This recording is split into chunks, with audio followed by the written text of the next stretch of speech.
जाहिर किसी सूरत भी कहीं नाम न करना, जाहिर किसी सूरत भी कहीं नाम न करना। है लोग बहुत खास हमें आम न करना, है लोग बहुत खास हमें आम न करना। जाने की इजाजत तो दिए देते हैं लेकिन,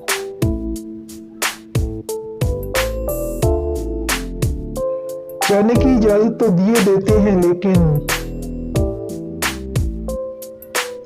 रास्ते में कहीं आते हुए शाम न करना।